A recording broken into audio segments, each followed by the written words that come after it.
I just want to say for anybody that's watching this at a later date, the topic of today's topic is facilitating excellent offsites for remote teams in particular. And I think that there's probably a lot of carryover into facilitating great events for on-site teams as well. But this is particular to my experience running a remote company, QCut, and working at Mozilla, which is a nearly 1,000-person remote company. Yeah, and if let's see if Maria, do you want to go next? Can you give a quick idea of what interests you about this topic? Sure. Can you hear me okay? Yep. Awesome. So the last meetup I planned was 80 people. And then every year Automatic gets together and has what they call their grand meetup, which is now over 500 people that we're planning for. And I'm hoping to help be a part of that organizing committee. So I was thinking that there's probably some awesome tips that you can share for us on that. Great. I'm not sure if Morgan, do you want to go next?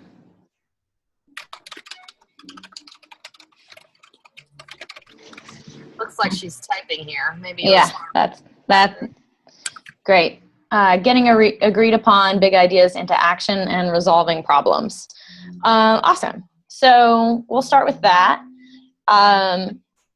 My interest in offsites came out of an accident, like many of these things do. I had been at a lot of offsite meetings within Mozilla. Most of them were planned via the HR organization, which was very focused on the logistics of it and not so much the agenda or making it an excellent experience. My background is in experience design, and I have a long-standing interest in architecture as well. So that's kind of where my interest came from. And I'd sat through a lot of really terrible, soul-sucking week-long offsites, which we call work weeks in Mozilla parlance. I think every company has a slightly different name for them. And I just felt like if I had to sit in another cold, over air-conditioned conference room eating bland mayonnaise turkey sandwiches, I was going to lose my mind. And I was frustrated because as much as everyone enjoys seeing their colleagues, and you do get so much energy from being around those colleagues, especially when you are remote, but I would just end the week and everybody would be exhausted at the end of it. And I thought, I know how to do this better. So I asked my engineering director, who was the leader of the team, Ben, can you please just let me plan the next one? And we had a lot of corporate policies that he had to get around, and I don't know how he did it, but he managed, with the understanding that I would spend less than the previous one. I'm like, great, this will be fantastic. And I ended up producing an event in a Breckenridge ski cabin that was giant. And there was a little trepidation. The introverts at first were very concerned that they were going to get overwhelmed by being around everyone for the whole time. And they ended up being the biggest proponents of it. And we'll talk about, I don't want to jump too far in everything. I'm actually going to try to follow my notes now. The first one being venue selection. And venue selection is so important in deciding what the feel of the event is. Because as I already mentioned, an over air-conditioned conference room, it has a very particular feel. And it wasn't one that I was a fan of. But in choosing your venue, you have a lot of control. If you have a remote team, you might as well fly them to some place that's amazing. It wasn't any cheaper to fly everyone to San Francisco than it was to fly everyone into Denver. It's a big international airport. That's as easy a place to convene as any place, and people are excited to go somewhere new. Also, the sorts of houses that are large enough to accommodate a team as big as mine and yours probably, they tend to be vacation rentals in vacation cities. And those are very expensive to get off during the high season. So just go the other direction. If you have A ski cabin, go to the ski cabin in June, July. Guess what? Breckenridge is absolutely gorgeous in June. It's just not when their high season is, and you can get an amazing deal on those venues. Let me see if I can share my screen really quickly, and I can show you a couple of tricks that I use in searching for great venues. Oh, wow. Zoom screen share just doesn't quite work like I want it to. Let's just share my whole desktop. How nice it is, Crystal, to see somebody else do the screen share furrowed brow. Usually that's my maneuver. Say that again. It's so nice to see someone else do the screen share furrowed brow. Normally, yeah. Yeah. How does this thing work? Oh man, it's. You got it. We see you. It's crazy. Yeah. So there's two main sites that make it pretty easy. Airbnb and VRBO. Airbnb, you're probably more familiar with. We can start with that one. It turns out they actually have this amazing thing where you can search all of the United States for whatever your dates are. And I put in 16 guests, and then you hit search, and it will, there's not a ton of these homes. So if you're open to a location, you can basically say, all right, well, what's on the West Coast or what's kind of in the Rockies? And you can find these amazing houses that are really pretty cheap. I ended up budgeting between 100 and 150 per person per night, which you can see how that's not bad. That's a lot less than some of the corporate hotel packages. And I just pulled open this one in Temecula for $600 a night. The one thing that is tricky about these searches is that they're assuming double occupancy in beds, and that's never going to be the case for your employees. So you want to double check. Like if you want to put 16 people in a house, you probably want to search for something like 25 because most of the beds are going to be double beds. And Airbnb is really good at explaining how many beds are in a room. I did end up both at Mozilla and at QCut booking more than one person in a room as long as everyone had their own bed. And we just asked for volunteers to see who would be okay sharing a room. And anyone that didn't feel comfortable with that had the opportunity to say it. I was really worried that that was going to be an issue and that we wouldn't be able to find a venue big enough because my team was 20 people. And I'm like, wow, there's not that many 20-bedroom houses. Are we going to have to put two houses together? And then that just starts to erode the feel because the whole point of this is to be able to walk up into it and everyone has the shared kitchen, everyone has the shared great room experience, and that's actually what's pulling together the experience and making it feel significantly different than a hotel experience. So that's a little bit of tactical. It's not perfect either on VRBO or Airbnb to say, I need an 8-bedroom house. So just have to go through a little bit and weed through it. But the good news is there's tons of amazing houses and they're just super fun. These experiences, because you are, you're booking this, whatever, $1,100 or $800 a night thing, but divided out by how many people it is, it's actually quite cheap. But when you look at the amenities that these large properties have, they're pretty amazing. They're really beautiful, and the team is super excited to be able to stay in such a nice place. The space that I rented in Breckenridge had a climbing wall and a Roman hot tub, and it was just hilarious. I think there was like a mini racquetball court in there. I mean, they're just fantastic.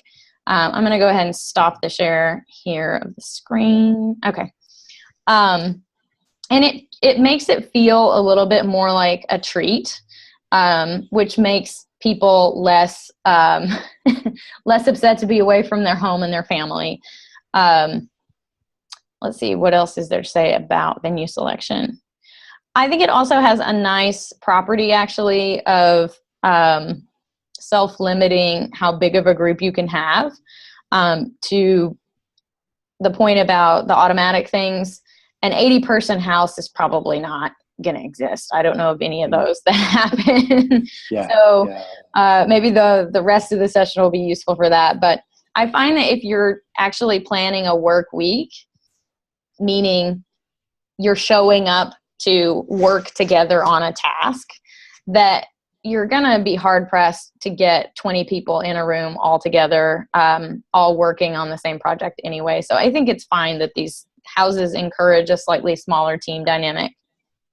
I've done 2 types of events with this, and I think they really need to be one or the other and not try to do both.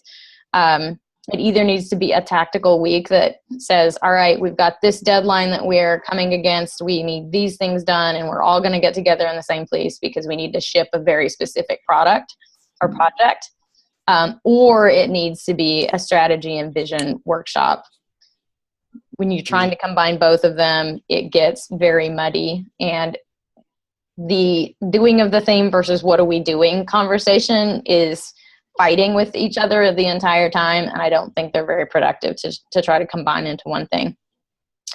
On the programming note, I think there's a tension between how planned you want it to be and how much team input you want to allow. The way I've done this in the past was to have a combination of both. So we would have morning sessions that were a bit more planned, that we got everybody in on, all 20 people, and then the afternoons were an unconference format. Patrick, have you done Unconference? I'm pretty sure Automatic uses Unconference for WordCamp and such. That's Maria, yeah. Maria. Is everyone familiar with the Unconference format? Mm-hmm. Okay, great. I won't dive into that then. We use the kitchen as the central gathering point because that's just where everyone naturally gravitates to in every house. So we took full advantage of that by having a marker board and our Post-it agenda and Kanban wall and all that stuff. We actually organized in that great room area so that you could just ambiently walk around and you could be in the kitchen making your morning cup of coffee or in the afternoon, and you're just, everybody's in there mulling around and interacting with it and moving things around. So that was super successful. I would definitely pick your command center carefully and put it in a place where people are automatically going to be spending time. If it is down some corner or basement or hallway that is not getting traffic, then it's not going to be nearly as successful. Any questions so far?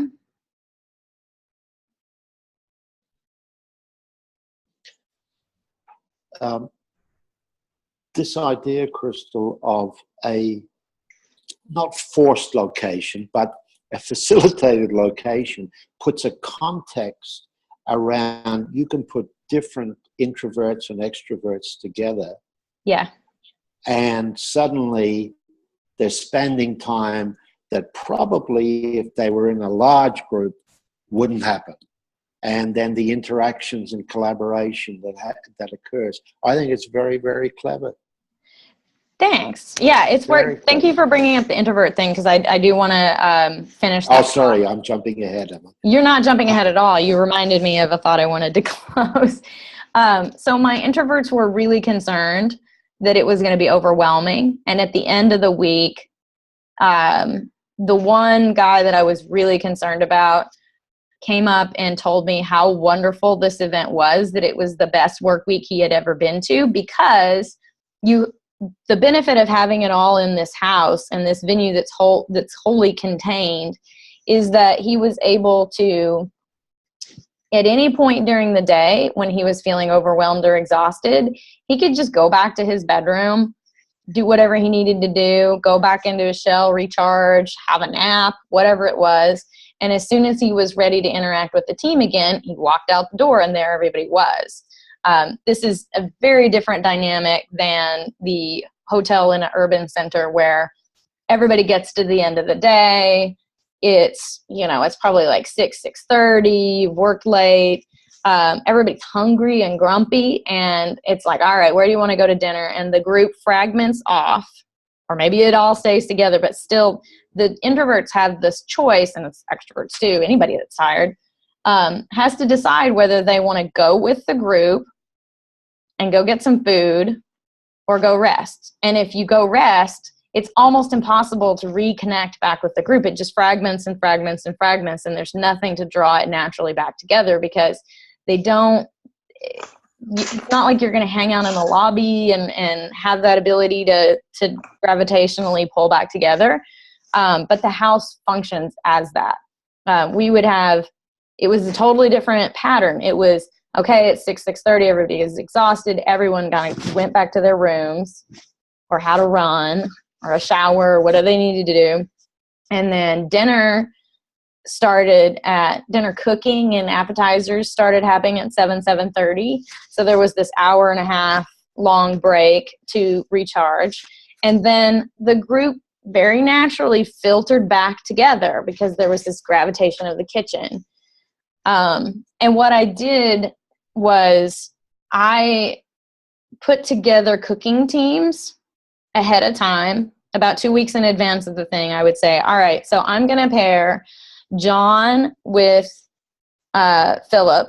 These two I chose specifically because they don't work together very much. They don't know each other. They're in very different geographies. Somehow they're far apart on the organizational team, and they need to know each other.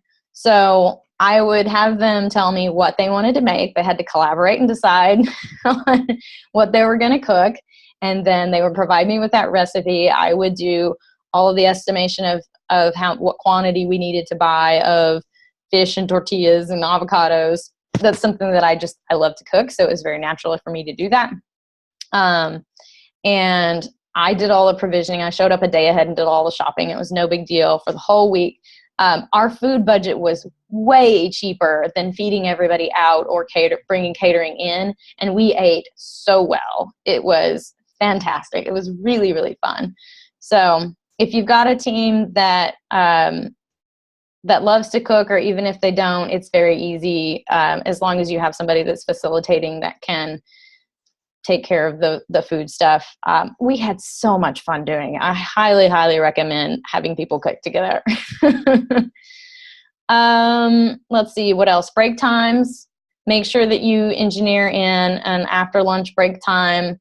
This also goes to making sure everybody's not exhausted and completely brain dead by the end of the week. And usually the last day is the synthesis day. So if you've worn everybody out by working them as hard as their brain could go, by the last day when you're trying to synthesize, you're not going to have any brain power left. So it's hard. It's actually really hard for most teams to get people to take break times. So you need a project manager that's like, no, now we're all between dinner and when we end, please go rest or go take a run or whatever.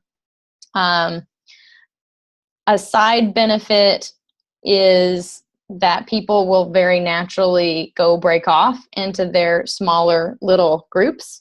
And I didn't have to do anything to facilitate that.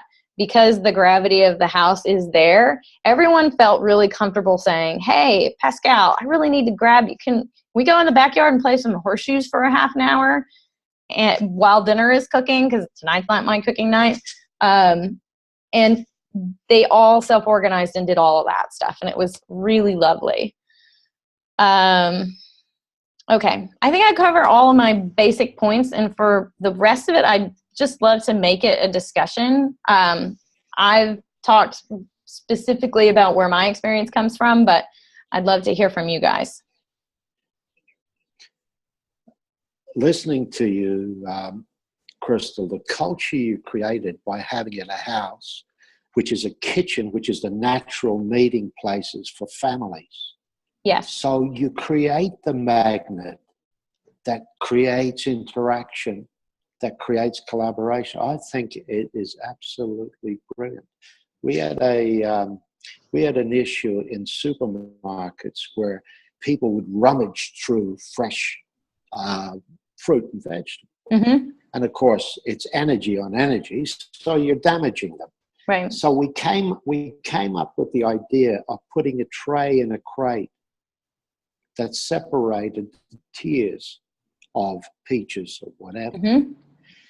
And just like your mom, when you had the box of chocolates and your next favorite was on the lower tier and you went to go lift it up and she said, finish what's on top first. And the psychology just clicked. Nobody said anything about it, but everybody took from the top tier. Yeah. And reduced. And what you got here, I think this is what you've got here is you created you facilitated a culture that just is in our nature to create interaction. Right. That's, and then look at the new use for Airbnb. Mm-hmm. You've just innovated on Airbnb's invention. Does anybody at Airbnb know that this exists? Do you see what I mean? Yeah. So where's the feedback now that feeds back from you to Airbnb that they say, hey, create your own small groups in a large brilliant. I love it. I will ring up Fred at Airbnb. He's one of my favorite former colleagues from Mozilla. They actually have offices in Portland, so I know a fair number of those folks. I'm hoping that I can develop relationships with specific properties and be able to vouch for them and say, in the same way that I can say for the property that I used in Breckenridge, this is great for this kind of corporate event, for this size team. And bringing guests back to those properties time and again, I can understand the town and what the restaurants are and what the amenities and all that goodness is. So we do the same kind of thing, similar to Automatic. And just to put things in context, the teams all, in addition to the grand meetup, the large meetup that we do once a year, all teams are supposed to have 1 to 2 meetups a year themselves. And this year alone, I think that the spreadsheet I just pulled up looks like we had 85 meetups just in this year alone. And we do a lot of Airbnbs. We do a lot of, every time that someone goes somewhere, we've talked to you guys about this before, everything you do has to be internal site, right? So everyone does a review of where they stayed. They log what the internet was like. They log, what the location was like, what other activities they did outside of work. And a lot of teams will just take that information that they've already shared and say, okay, yeah, we'll just go to this house. That sounds great. We've had a lot of success in a lot of cities that you wouldn't normally think of. Like if you go outside of the US, you can get a really cheap meetup. We just recently went to Playa del Carmen with a team of mine. And I mean, when you eat out and everything, it's much cheaper. So in the case that it might be a little bit more expensive to fly your team there, you might want to take into consideration the cost that you can save. And like you were saying, eating in even, that's a great option. It gets a lot more complex though when you have a meetup of more than 20 people. for sure. Do you want to talk about some of those complexities? Because I think that's, I specialize on the smaller team. I'd love to hear what that next level looks like. Well, like you've seen with Airbnb, you might have 16 guests, but only 8 bedrooms, right? So it gets a lot harder to try and plan it in a house, which is an ideal setting just because everyone can be more relaxed and be on their own time a bit more. But we've had success finding larger hotels that can accommodate. And when you get to a group like ours, we end up getting the whole entire hotel and all of the conference space, which, like you're saying, it's not ideal in the conference room, but we do try and get the teams out as possible. Help plan the team up. There were about 50 of us in San Francisco, and this was around our company conference. So, or like you're saying, the meeting space, where are people going to gather? Where are they going to hang out? So if I have a large team meetup and I need to go to a hotel, I want to see the lobby space and I want to see what that looks like. And I want to make sure that it can fit the majority of our team, or like the bar is nice open format so that it kind of helps people that want to convene. A lot of times with our grand meetups, a lot of people will just self-organize their own party rooms. So, you know, they'll have a Magic the Gathering in one room, they'll have VR headsets in the other, they'll have a ton of different rock instruments in another. So then people can start to migrate together with their hobbies, which is, like you say, I mean, it's obviously great to be there to work together, but those off times that you can create with the teams Absolutely. where they're just in their own element can be so much more valuable in a certain sense. I totally agree. I'm glad you mentioned renting out the entire hotel. The conference that Ellen and I met at Dent, which is my jacket, and Morgan as well, there's something that happens very different when you do have the entire hotel, because now you can take over the lobby, and the lobby can act as that magnet place, much like the kitchen does in the smaller, and the bar as well. And there's another festival / conference that I go to in Palm Beach, or Palm Springs rather, that takes over the entire Ace Hotel. And it just becomes suddenly very wonderful to know that everybody that's there is someone that you can talk to. It's someone you have a reason to strike up a conversation with. So it's really different. And in that case, even though you're in a hotel, it can still act as that magnet because you've taken over the entire space. And I think that's what's really important about these events, is making sure that anyone can go up to anyone and strike up a conversation. And it all feels like your living room. It feels like you could walk down to any of the party rooms and stick your nose in, and whether it's Magic the Gathering or VR headsets or whatever it is, you know that you're welcome. You know that you're not in someone else's space. I love those ideas. I think that's great. Do you have... Go ahead. This is almost like your distributed model that you started with, rather than the centralized buy out the hotel, is almost like a church with small groups. And so you can facilitate diversity into those small groups that then can come back together in different ways than you could ever get by buying out. You know, I've done the hotel things in Fiji and so forth, where you buy out the whole hotel, but still you get like for like. Hey, you know, what's Ellen doing? I don't know. Who cares? Let's go here. Do you follow what I mean? People kind of gather like for like, but what you're doing here is creating a diversity that probably wouldn't exist in a centralized location, that then can come back together in a meeting room and suddenly have a new relationship and new interactions. That's what I love about the housing. If you can get those clusters, agreed, and then utilize a centralized, Yeah, no, I love the small team. I mean, even I think it sounds like Automatic had a very similar model to Mozilla, which is that you see value in having an all hands where everyone in the company comes together. And Mozilla actually also brought in our open source contributors and paid for them, flew for them to come in. But it's a different dynamic, and you need both. It's not like one is better or worse, but you certainly need to do both. Ellen? You're on mute. I know. It's funny. It's interesting to be on the other side. You know, as I listen to you, I'm thinking about the first offsites and activities I went to some 35 years ago. And you know, what Patrick said was really true. When you stay at a hotel, you have your structured thing, you go back to your room and you're alone, right?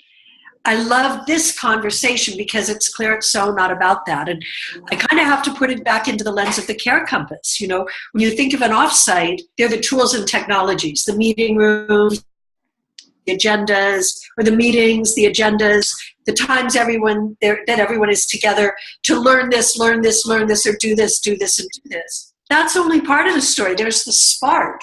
And the spark is what we're really here for, which is connecting people, enjoying people, learning who our teammates are as humans, right?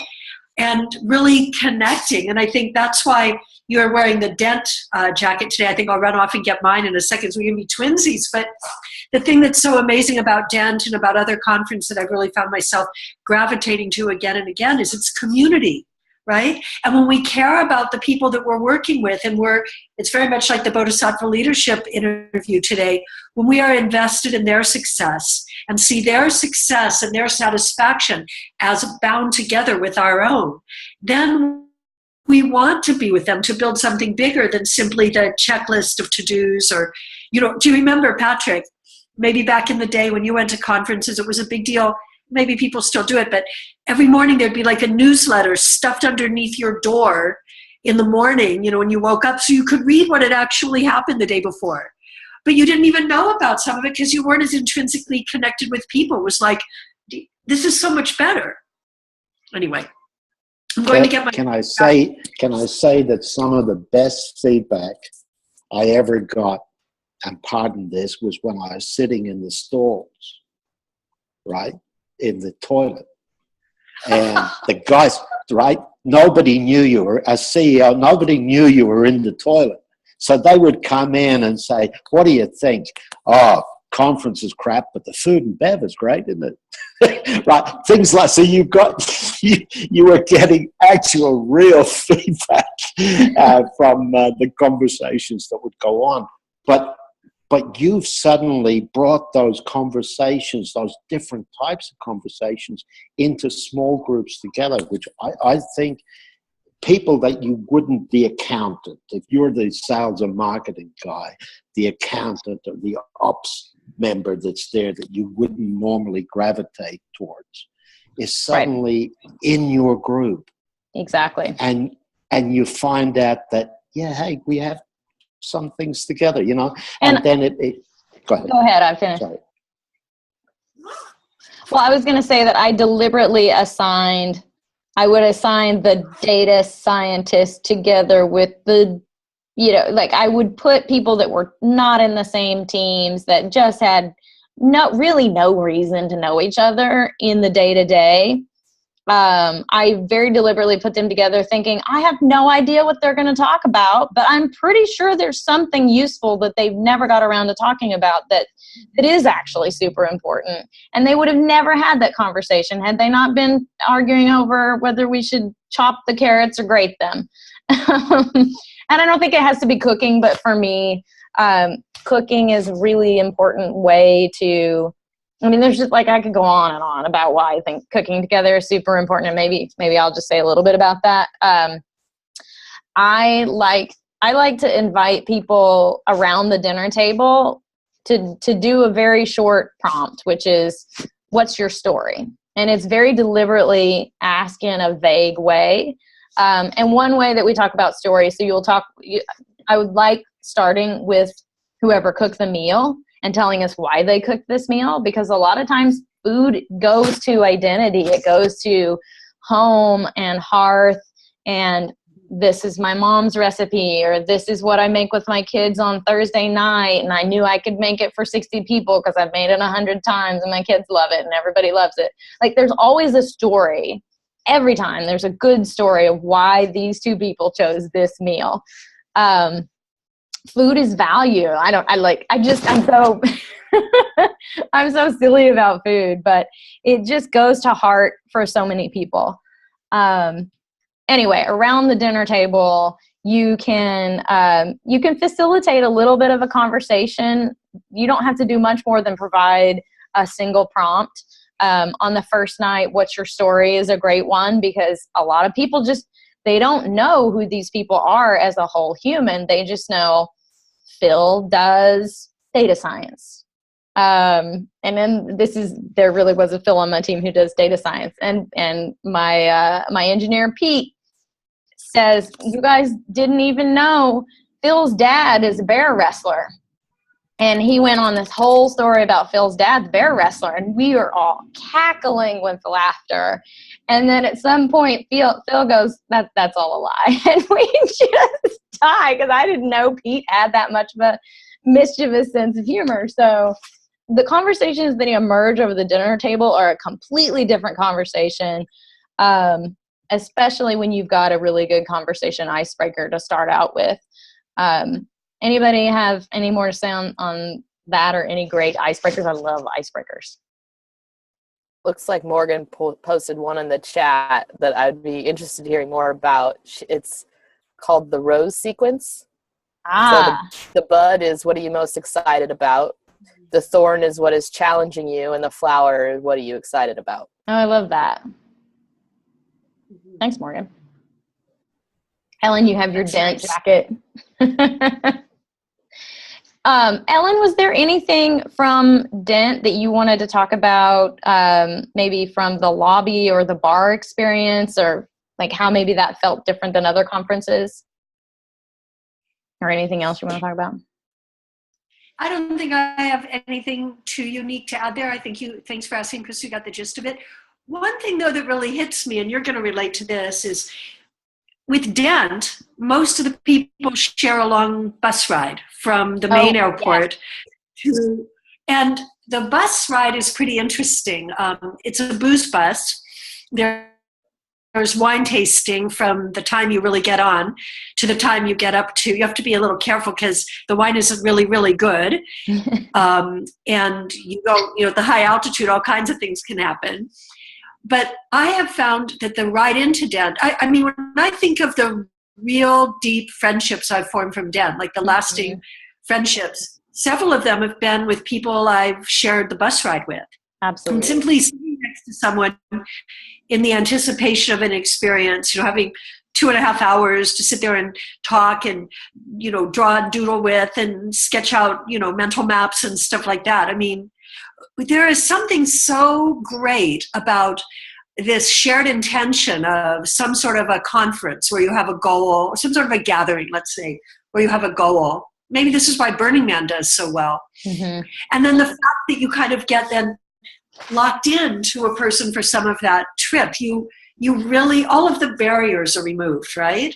You instantly simply show up as a brother or sister to that person, really connect with them deeply. And if you think about doing that with then the intention of either planning a vision or completing a project, you're so locked in by the time you arrive there that, yeah. Absolutely. This is why I was suggesting. Go ahead. I was suggesting our first Enlightened Innovation offsite at Patrick's place. And Patrick, that was nice to say yes. I'm happy to. Our teacher is going to put the bill on those travel costs, I think. $200 class fee. Yeah, you wouldn't need those coats down here now. It's about 37 degrees centigrade. So that's okay, because that we have a couple months to plan them, Patrick. Yeah. No, there's a lot down here. But one of the things that, matter of fact, Ellen, I'm going to send you a photo of that pond that I sent you originally with the lilies in it. You wait till I send it to you now.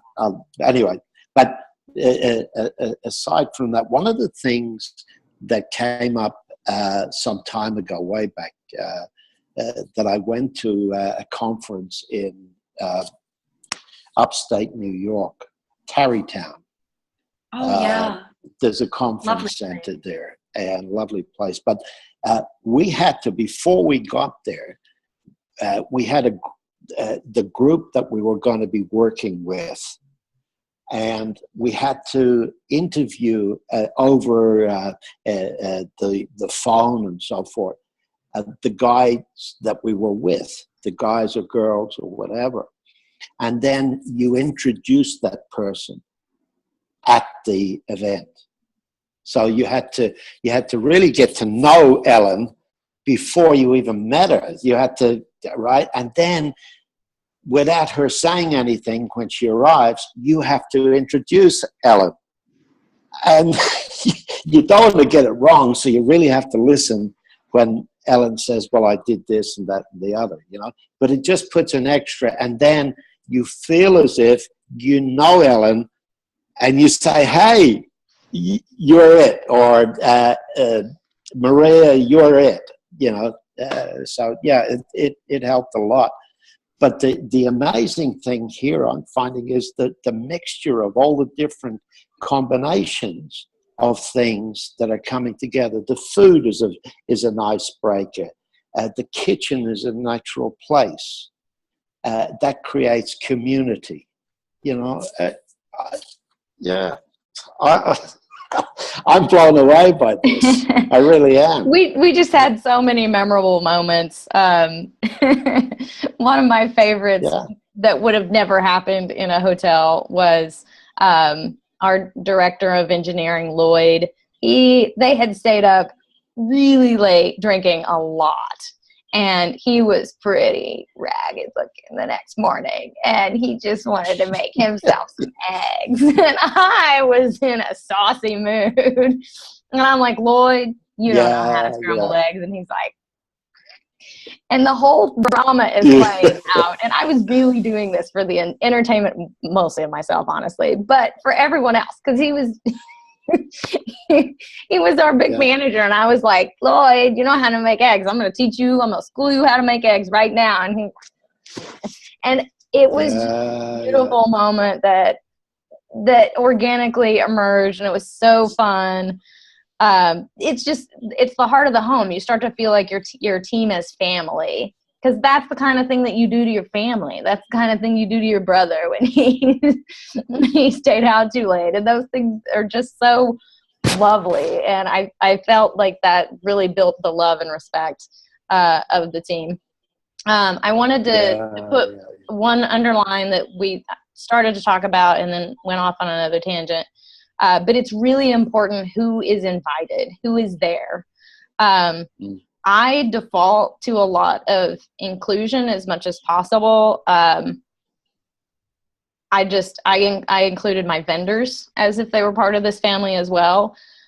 We had our factory guy fly in from Los Angeles. We had our pattern maker from San Francisco. We were planning on another one where we'd have even more of his staff. The woman that was sewing our jeans, like really pull people from all levels of the organization. And in terms of budget, you can't always in every single one of them get everybody, but think deeper out into your impact, further out on the edges, because often that's where the biggest improvements come from. You're the person that's whatever it is. In my company, it was sewing jeans. The woman that's sewing jeans knows things that I don't know. For sure, she knows things I don't know.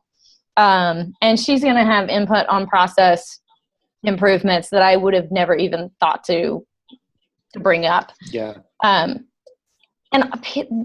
people are so excited to be there. I mean, I can't say enough how much feedback I got from people that was just like, oh, I can't believe this was just the best week. And when I first did it in Breckenridge, people were literally still talking about it a year later. It's a completely different experience than the cold turkey sandwich. So, Ellen, you have. Yeah. So this is getting really hard, and it's something, I think about. First of all, I disclosed to all of you I was doing this course as a beta, and I've really fallen in love with it, and the content and the conversation, and how so many different roads are leading to the same place, and that is that up until this time, I think business has been a thing we have done for a set of purposes that sort of enable the life we really want. But as the life that we really want, for a variety of different reasons, has gotten harder and harder to attain, business has the opportunity to be, or companies or organizations have the opportunity to be, a place where people come together to create something bigger than they can create on their own. Community, commitment to shared values, principled decision-making, values-driven culture, all of these different things. And I think the reason we're actually talking about this and talking about how awesome an Offsite can be is that business gives us a common thread to draw people together, a gravitational force to draw people together that might be hard to find in another place, either in our geographic community or, our alumni group or whatever it is, that allows us to really show up and be our best selves. And I guess the thought that that's giving me is, if businesses actually owned the reality that this is one of the reasons we exist, if organizations own that, And we simply said, this is part of what we do. Think of there wouldn't be any unmotivated people, right? We'd all be engaged on a deeper level. There's something to that. Does it make sense? It absolutely makes sense. Yeah. I think the stronger sense of community that you build with your team, the more retention you'll have, the more success you'll have, the more people will be able to give honest and open feedback because they know each other a little bit more intimately, which is super important. In order to give really critical feedback, you have to feel comfortable with the person that you're working with. I mean, there's a million benefits. We could go on and on it. Yeah.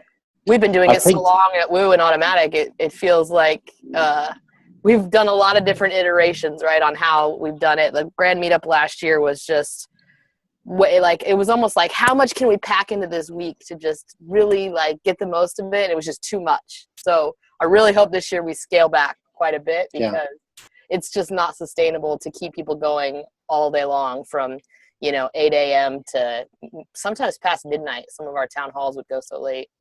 Yeah. I think the thing, Crystal, here that I'm getting from you is you're creating an architecture here that stands at the boundaries of the individual participant and opens it up to the wider possibilities then that's available in the small group, in the larger group, and in the company overall, which if companies were to try to do this normally, you'd be talking about PwC and all the Price Waterhouse, all the consultants coming in, forcing change. Here you're creating an architecture for organic change, which will last way beyond the Airbnb. And Airbnb don't even know they're part of it. I just think that if you were to go on to perfect this architecture, there's a whole business in that itself. Well, that's what I'm hoping to focus my consulting on. I really enjoyed it so much. And it brings together my love of organizational change, architecture, strangely. Like, I really love the way that environment shapes behavior. It's actually, I could do a whole nother pop-up on environmental, how you change environments to change behavior, because it's much more long-lasting than any sort of willpower or whatever. Putting people in a space that inspires connection and creativity endures. That really works. Yeah. All these like gamifications and stuff like that will work, but it's not as strong as the environment that you create. Go ahead.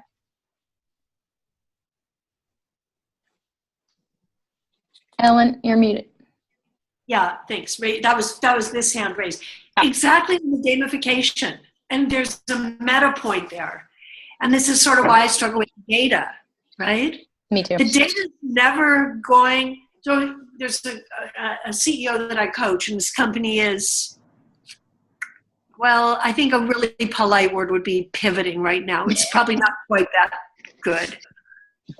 And he was saying the other day that he's come up with this big idea where that he can do this health check on any privately held company based on certain data about burn rate and funding and who a certain investors are, and employer team member sentiment and all of this, and social media, social attributes and all of this stuff. And I'm like, you could walk into the hall and grab somebody on the staircase and say, tell me about last week, and get exactly that same data. So do you really need to do you need to gamify this? Do you need to build a company to analyze this through metrics? Do you simply need to walk down the hall and talk to somebody and remove the barriers and say, yeah, I'm concerned, right? This is the thing, and I think we've come to so need proof because we've become so dependent on the mind of reason and logic. We more than we trust each other.